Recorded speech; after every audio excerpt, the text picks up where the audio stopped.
Morning everyone. तो आज हम डिप्थीरिया की क्लिनिकल मैनिफेस्टेशन पढ़ेंगे। ठीक है, क्लिनिकल मैनिफेस्टेशन में जैसा कि आपको इमेज में दिख रहा है, लोकल मैनिफेस्टेशन, जनरल और टॉक्सिक मैनिफेस्टेशन। ठीक है, तो आज हम क्या करेंगे, यही मैनिफेस्टेशन के बारे में पढ़ेंगे, यानी कि पेशेंट में कौन कौन से सिम्टम्स और साइन देखने को मिलते हैं, उनके बारे में डिटेल में पढ़ेंगे। सबसे पहले एक बात याद रखिए, क्लिनिकल मैनिफेस्टेशन का मतलब होता है डिजीज़ की वजह से पेशेंट के बॉडी में जो चेंजेस, सिम्टम्स दिखते हैं। ठीक है, डिजीज़ की वजह से जो सिम्टम्स, जो चेंजेस देखने को मिलते हैं, उसे क्या कहते हैं, क्लिनिकल मैनिफेस्टेशन कहते हैं। ठीक है, ये डिजीज़ की वजह से हो रहा है। ठीक, नेक्स्ट, डिप्थीरिया में सिम्टम्स मेनली 3 कैटेगरी में डिवाइडेड हैं।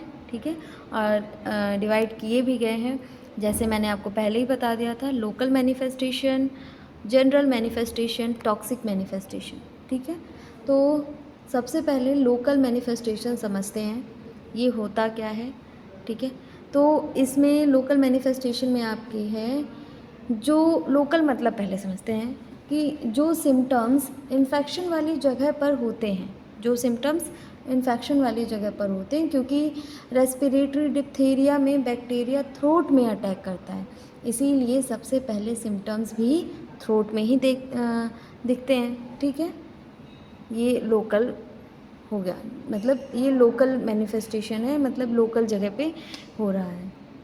जो सिम्टम्स इन्फेक्शन वाली जगह पर होते हैं उनको लोकल मैनिफेस्टेशन कहा जाता है, जैसे कि अभी सोर थ्रोट वाला मैंने बताया।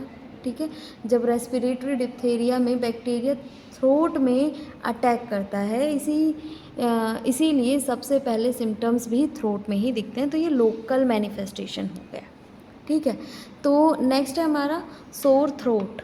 सोर थ्रोट में क्या है, सबसे पहला सिम्टम होता है सोर थ्रोट, ये सबसे पहला सिम्टम है। ठीक है, यानी नेक में पेन और इरिटेशन होना। ठीक है, नेक में पेन और इरिटेशन होना।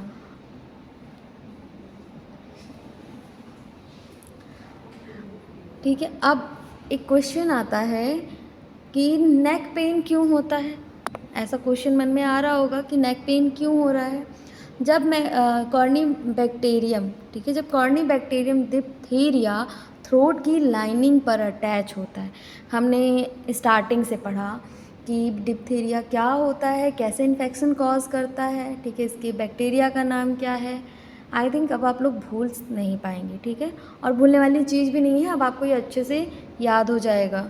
ठीक है, तो ये क्या कर रहा है, अटैच होता है, तो बैक्टीरिया मल्टीप्लाई करना शुरू करता है वहाँ पे। ठीक है, ये हमने पैथोजेनेसिस में भी अभी पढ़ा है कि अगली अपनी जो नेक्स्ट क्लास थी उसमें हमने पढ़ा था कि वो कैसे थ्रोट की लाइनिंग में एपिथेलियल सेल से अटैच हो जाता है, फिर वहाँ पे क्या करता है, मल्टीप्लाइकेशन स्टार्ट कर देता है। ठीक है, ये बैक्टीरिया टॉक्सिन रिलीज करते हैं, ये टॉक्सिन थ्रोट के सेल्स को डैमेज करता है। ठीक है, डैमेज होने की वजह से इन्फ्लामेशन होती है, और इन्फ्लामेशन की वजह से पेशेंट के गले, जो उनका, हाँ, पेशेंट के गले में जलन, खराश और पेन फील होता है। ठीक है, किसकी वजह से हो रहा है ये, बैक्टीरिया एंटर किया, अटैच किया, इन्फ्लामेशन कॉज किया, इन्फ्लामेशन से क्या हो रहा है, वहाँ पे बर्निंग सेंसेशन टाइप का हो रहा है, खराश हो रही है और पेन फील हो रहा है पेशेंट को। ठीक है, पेशेंट बोलता है डॉक्टर साहब गले में बहुत दुख रहा है। ठीक है, अगर आपके पास कोई पेशेंट आ रहा है तो ऐसे ही बोलेगा ना, डॉक्टर साहब हमारा गला बहुत दुख रहा है, हमारे गले में बहुत पेन हो रहा है। ठीक है, और आपको पता है ये रीज़न क्या है, क्यों उनके गले में पेन हो रहा है, क्यों उनके गले में जलन हो रही है, ये सोर थ्रोट का रीज़न है। ठीक है, आप डायग्नोस करेंगे तब आपको पता चलेगा। लेकिन याद रखिएगा, हर सोर थ्रोट, ठीक है, हर सोर थ्रोट डिप्थीरिया नहीं होता है, लेकिन अगर सोर थ्रोट के साथ ग्रे वाइट मेम्ब्रेन भी हो तो डिप्थीरिया का डाउट ज़रूर करना चाहिए। ठीक है, जैसे अभी सब लोग, सारे पेशेंट एक जैसे तो होते नहीं हैं। ठीक है। और सारी बीमारियां एक जैसी नहीं होती। अब पेशेंट को ही आया कि उनके गले में दर्द हो रहा है, गले में जलन टाइप का हो रहा है, जब तक आपको वो स्यूडो मेम्ब्रेन ना दिखे, ग्रे वाइट मेम्ब्रेन ना दिखे, ठीक है, तब तक आप उसे कंफर्म नहीं कर सकते हैं कि उनको डिप्थीरिया वाला सोर थ्रोट हुआ है। ठीक है, हर सोर थ्रोट डिप्थीरिया नहीं होता है। ठीक, तो इतना आपको पता चला। सोर थ्रोट में अगर ग्रे वाइट मेम्ब्रेन दिखे तभी उसे डिप्थीरिया का सोर थ्रोट कहा जा सकता है। ठीक है, नेक्स्ट है हमारा पेन वाइल स्वलोइंग।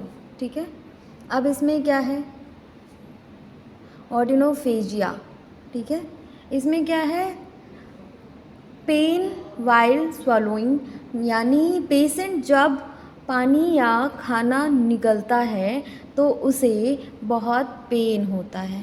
ठीक है, यानी कि जब पेशेंट पानी पीता है या फिर खाने को निगलने की कोशिश करता है, खाना खाने की कोशिश करता है, तो उसके नेक में पेन होना स्टार्ट हो जाता है और बहुत पेन होता है। ठीक है, अब क्वेश्चन आपके मन में ये भी आ रहा होगा कि मैम पेन क्यों होता है, तो पेन क्योंकि थ्रोट ऑलरेडी इन्फ्लेम्ड होती है। ठीक है, थ्रोट क्या है, ऑलरेडी इन्फ्लेम्ड हुआ है। ठीक है, उसके ऊपर मेम्ब्रेन बनी होती है। जब खाना या पानी मेम्ब्रेन और इन्फ्लेम्ड टिश्यू को टच करता है तो नर्व एंडिंग्स स्टिमुलेट होती हैं, इसी वजह से सीवियर पेन होता है, इसी वजह से पेशेंट खाना कम खा पाता है। ठीक है, अब ये जो आपको इसमें इमेज भी दिख रही होगी, इसी की वजह से जो वाइट वाइट ग्रे टाइप का आपको मेम्ब्रेन दिख रहा होगा। ठीक है, अब इसमें क्या है, जब पेशेंट पानी पी रहा होगा तो इन मेम्ब्रेन में लगेगा, जो वहाँ पे नर्व एंडिंग्स हैं उसमें लगेगा, सेंसेशन जो है स्टिमुलेट हो जाएंगे। ठीक है, एंडिंग्स जो हैं स्टिमुलेट होने लग जाएंगी, इसी से सीवियर पेन, ठीक है, होना स्टार्ट हो जाता है, जिस वजह से पेशेंट जो है खाना कम खाता है। ठीक, कभी कभी तो ऐसा होता है कि कभी कभी बच्चे पानी पीना भी अवॉइड कर देते हैं। ठीक है, ऐसी कंडीशन में अगर बच्चों को हुआ है तो बच्चे क्या करते हैं, पानी को पीना भी अवॉइड कर देते हैं, क्योंकि पेन बहुत ज़्यादा हो रहा है। ठीक, पेन बहुत ज़्यादा होता है, बच्चे पानी पीना भी कम कर देते हैं, और जिसकी वजह से क्या देखने को मिलता है, उनमें एक और कंडीशन अकर हो जाती है, डिहाइड्रेशन की कंडीशन अकर हो जाती है। ठीक है, नेक्स्ट हमारा मैनिफेस्टेशन है grey white pseudo membrane over tonsils, pharynx, vulva and soft palate. ठीक है, ग्रे वाइट स्यूडो मेम्ब्रेन, तो ये डिप्थीरिया का सबसे इम्पॉर्टेंट और हॉलमार्क साइन है।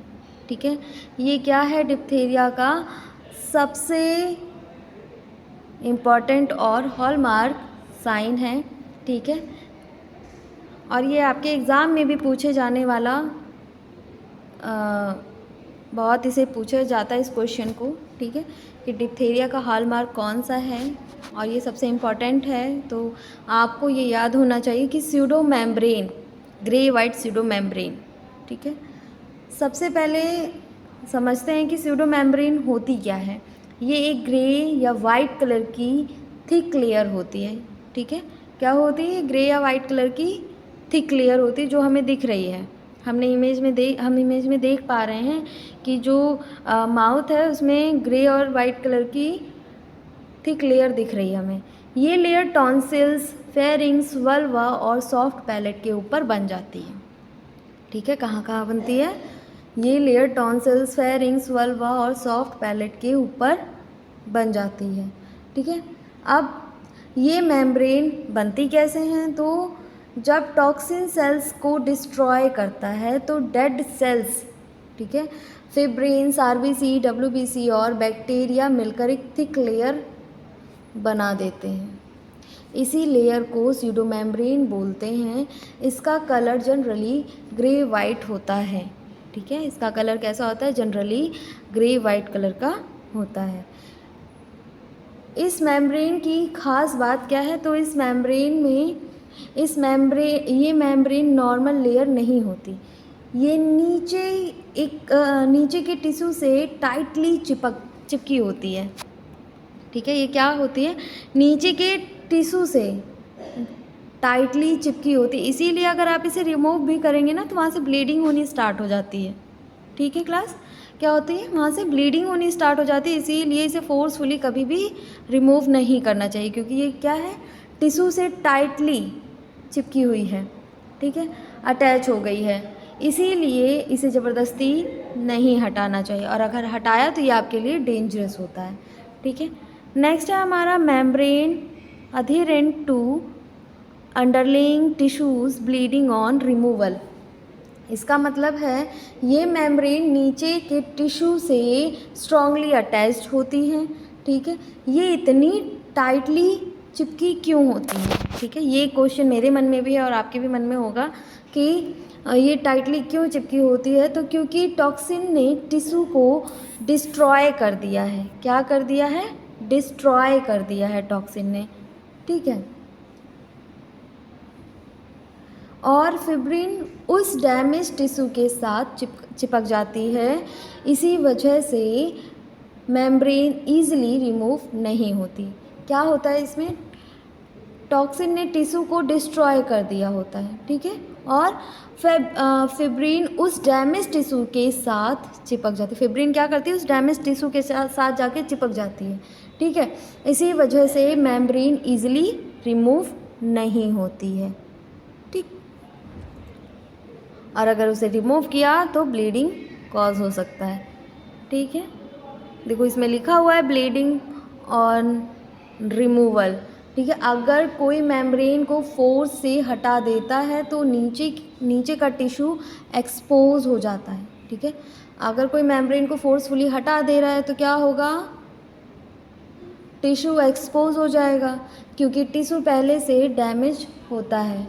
ठीक है, टिश्यू क्या होता है? पहले से डैमेज होता है, इसीलिए ब्लीडिंग शुरू हो जाती है। इसी वजह से डॉक्टर कभी कभी मेम्ब्रेन को फोर्सफुली रिमूव नहीं करते। ये बहुत इम्पॉर्टेंट क्लिनिकल पॉइंट है आपके लिए। ठीक है, नेक्स्ट है, अब लोकल मैनिफेस्टेशन कंप्लीट हो गए। ठीक है, अब आते हैं हमारे जनरल मैनिफेस्टेशन पे। किस पे आते हैं? जनरल मैनिफेस्टेशन पे। तो जनरल मैनिफेस्टेशन का मतलब है जो सिम्टम्स पूरे बॉडी में फील होते हैं। क्या हो रहा है? जो सिम्टम्स पूरी बॉडी में फील होते हैं, ये सिम्टम्स बॉडी के इम्यून रिस्पॉन्स की वजह से होते हैं। ये सिम्टम्स किसकी वजह से हो रहे हैं?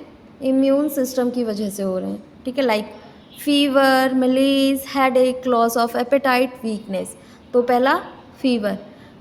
पेशेंट को फीवर होता है, लेकिन ध्यान रखिएगा कि डिप्थेरिया में fever generally low to moderate होता है। ठीक है, डिप्थेरिया में कैसा फ़ीवर होता है? लो टू मॉडरेट होता है। हाई फीवर यूजुअली नहीं होता है। अब फीवर क्यों होता है इसमें? जब बैक्टीरिया बॉडी में एंटर करता है। ठीक है, अब वापस से आते हैं, क्योंकि बैक्टीरिया ने बॉडी में फिर एंटर किया। ठीक है, बॉडी में एंटर किया, इम्यून सेल्स साइटोकाइंस रिलीज़ करते हैं। इम्यून सेल्स क्या रिलीज़ करने लग गए? Cytokines. Immune cells cytokines release की, ये केमिकल्स ब्रेन के टेम्परेचर सेंटर को स्टिमुलेट कर देते हैं। ये केमिकल्स क्या होते हैं? जो इम्यून सिस्टम ने साइटोकाइन के थ्रू साइटोकाइंस रिलीज़ किया है। अब ये ब्रेन के पास केमिकल्स गए तो ब्रेन को स्टिमुलेट कर दिया, जो वहाँ के टेम्परेचर सेंटर है उसको स्टिमुलेट किया।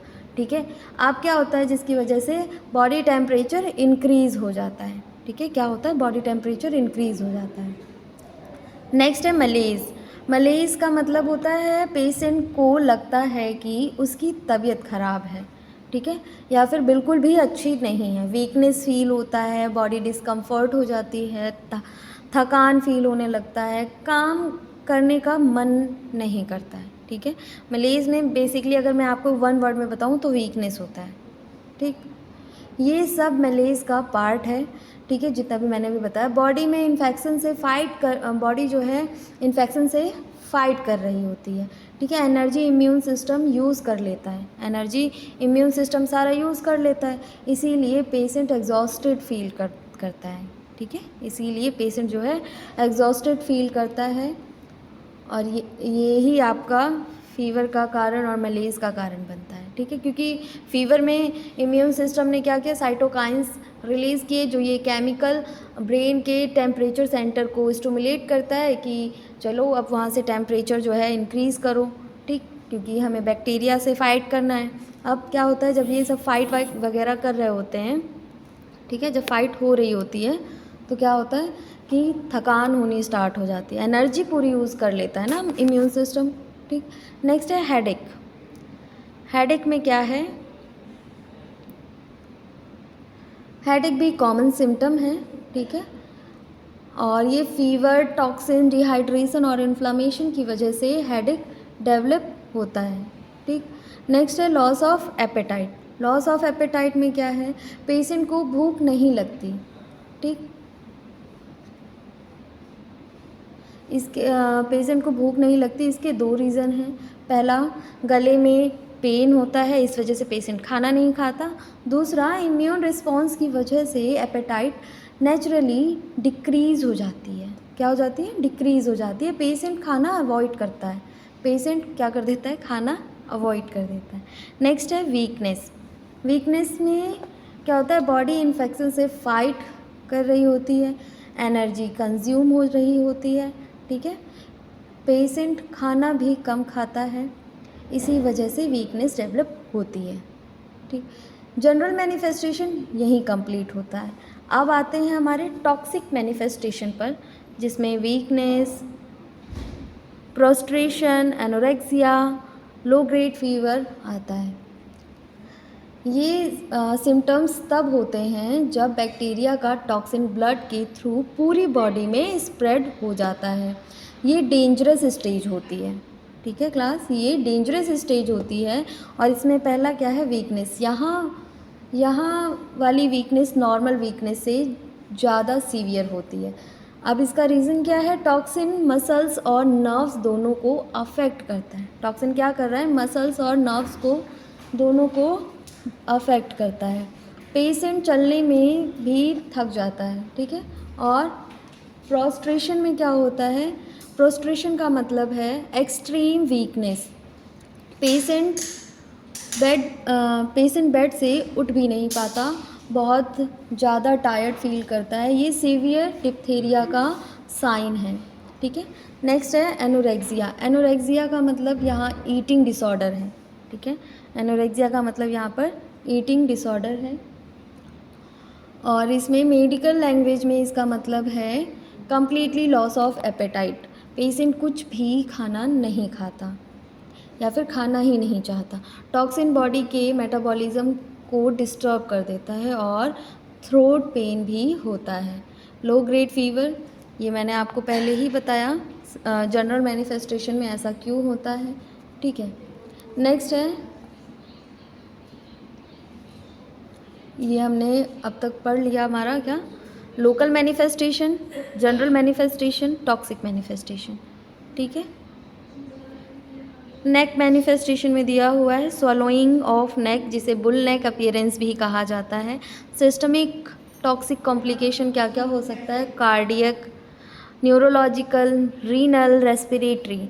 कॉमन कॉम्प्लिकेशन में आपके आते हैं airway obstruction, pneumonia, otitis media, myocarditis, neuritis, renal failure, death भी कॉज हो सकती है, ठीक है।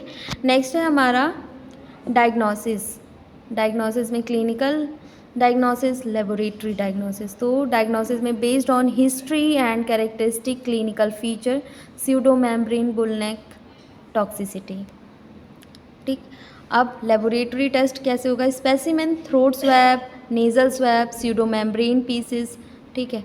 माइक्रोस्कोपिक ग्राम स्टेन सोज ग्राम पॉजिटिव, ये सब टेस्ट इसमें किए जाते हैं, ठीक है। और कल्चर किया जाता है, बायोकेमिकल टेस्ट किए जाते हैं, टॉक्सिजेनिसिटी टेस्ट किया जाता है इसमें, और अदर टेस्ट में आपका CBC, ECG और यूरिन एग्जामिनेशन भी इसमें किए जाते हैं, ठीक है। नेक्स्ट हमारा ट्रीटमेंट। तो ट्रीटमेंट में है जनरल प्रिंसिपल्स, इसमें है early diagnosis, prompt use of antitoxin, antibiotics to kill the organism, supportive and symptomatic care, management of complication.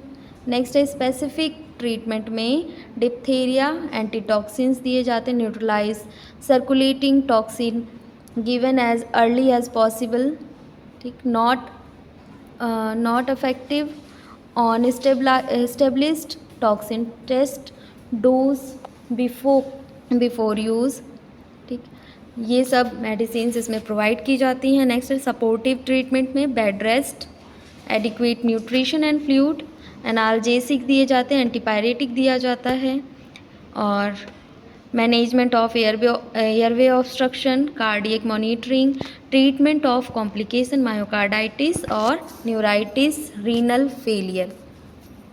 Prevention है इसका इम्यूनाइजेशन और जनरल प्रिवेंशन में, इम्यूनाइजेशन में है डीपीटी वैक्सीन लेनी पड़ती है इसकी, ठीक है, और इसमें शेड्यूल भी दिया हुआ है।